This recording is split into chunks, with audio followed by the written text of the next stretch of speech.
What's happening, folks? It's a shame Chinese takeaways outside Ireland are dog shit. So I thought I'd take matters into my own hands and recreate my favourite takeaway order. And don't worry, I know this isn't proper Chinese food. It's how the takeaways are back home and in the UK. So let's rock.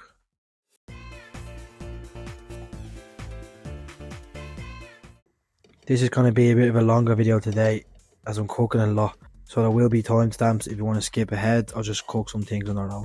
To start off, we're going to be making egg fried rice. Most important rule for fried rice is to use day-old cooked rice. This makes it more dry, it gives it better texture and brings out the individual flavours.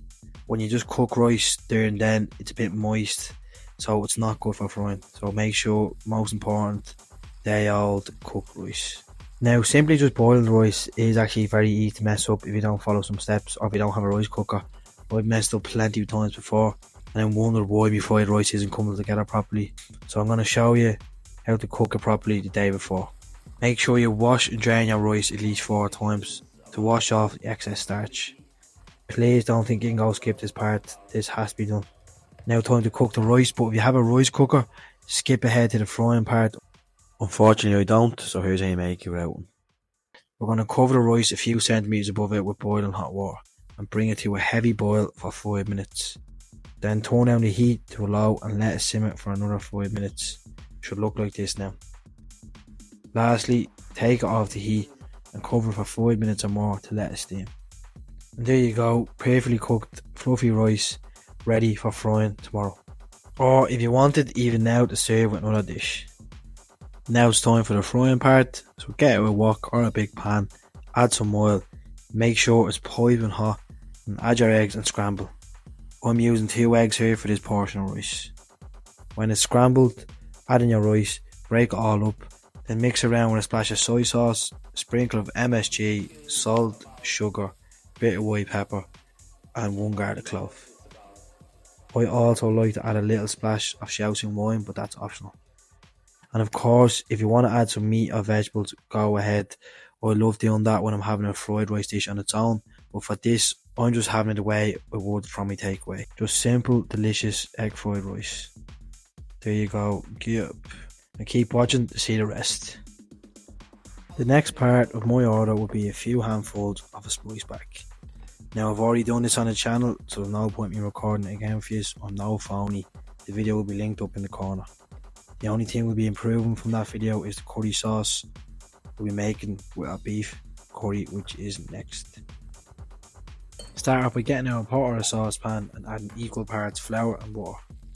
Whisk until the flour blends in, then add a tablespoon of turmeric and then a tablespoon of good quality curry powder. For example, I'm using my favourite, which is Chinese Oriental curry sauce. I get this in my local shop or even Eurospar for under £4. I know it seems like a lot for curry powder, but trust me, it's well worth it. Mayflower is also a good quality one, or any curry powder from an Asian market if you're local to one. Avoid using cheap generic curry powder or McDonald's curry sauce for this recipe. It's not that bad or anything like that, it's just it's not proper curry sauce. You should have a little paste now just like this. Now you're going to gradually pour in some coconut milk while you're whisking continuously. This gives it a nice creamy texture and taste that you get with takeout curry sauce. Add a pinch of salt, sugar, MSG, Chinese voice spice, a splash of soy sauce and the rest of that coconut milk. Then add a tablespoon of chilli powder to give it a colour and that heat. Whisk it around. If you feel like it's too loose, just add a tablespoon of curry powder like I have here. If you feel like it's too thick, just add some more milk or water. Whisk all around and you should have a nice consistency just like this. Look at that. It's exactly like the curry sauce you get from a takeaway. Perfect thickness. Get up. Simple as that. And let that simmer on the side while we cook our beef. Use any beef steak cut for this. In the takeaways, they would use a cheap cut like this, to be honest, so don't worry about buying an expensive one or that like that. Trim off the really fatty parts, slice into thin slices. And now looking back in this video, I actually could have even sliced these a bit thinner. So if possible, make them as thin as you can. The thinner the better.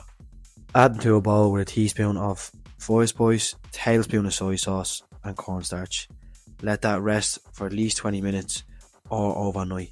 For example, I did this the day before with my rice and let it rest covered and chill in the fridge.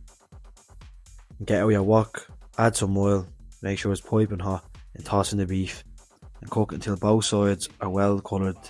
This shouldn't take long, this should only take about 2-3 minutes, especially if your wok is hot enough. Add a pinch of salt, sugar and MSG along the way, and then pour in that curry sauce. Let everything cook and blend together. If you feel like the sauce is too thick after it cooks for a bit, add some more to your desired texture.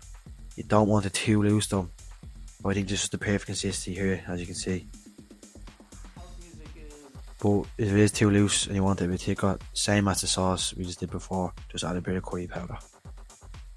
Now some peas, onions or peppers are great in this, but as I said, I'm just having it the way I've had it in my takeaway back home. Make sure you keep some of that sauce in a container. I'm going to pour over everything at the end. For now, pour that beef all over the rice and the Spicebag fillings. Keep watching to see the last and final part, prawn toast. The mighty prawn toast, to be exact. What a dish, what a creation. Whoever came up with it is a genius. I know tons of people that don't even like seafood and love this dish. It's so quick and easy to make, so flavourful, and just, yeah, what a dish. Honestly, can't say enough about it. Now, I did this right before I cooked my beef, and when I was frying this, I started cooking beef because the beef only takes 3 to 4 minutes as well. Doing all this so everything comes together, and then I had the rice and the Spicebag ingredients just in the oven on low heat, so it stays at a nice temperature and doesn't go soft. So start this off. I'm using 200 grams of fresh uncooked prawns. Give them a good wash and then chop them up until they're a paste. This is easy to chop up as they're very soft. If you have a food processor or a blender, just whack them in with some oil, salt and pepper and cornstarch. If not, just keep dicing until they're a paste. And just keep an eye out if there's any veins, loosen them to take them out. And just put them into a bowl with the same ingredients: salt, pepper, tablespoon of oil and a tablespoon of cornstarch. Next, get out 2 slices of plain white bread, cut off the crust and spread all that prawn paste evenly all over. Next, press the bread into a plate of sesame seeds. Cover this as much as you can, you don't want many blank spots. Slice these into 4s, then fry them for 3 minutes or until golden brown. I fried these in the same oil that I used for the Spicebag. This will add some extra flavour to the toast. Let them rest and drain on some paper towels and we'll begin to plate everything up. Now I know this might seem like a bit of an effort, but if you're not living at home like myself, you know how hard it is to get a takeaway Chinese, like anything from Ireland. It's just, I know even in England, especially over here, there's not much love in them. Like, just dog scudder. Yeah, I just can't get over how bad they are. If you want, you can use the timestamps to cook these dishes individually, or you can bind them all together to make this absolute beautiful creation. I hope you give this a bash, hope you enjoy, and remind you of a good L takeaway Irish comfort food, like it has for me. If so, give the other videos on the channel a scan, and yeah, I suppose that's that, isn't it?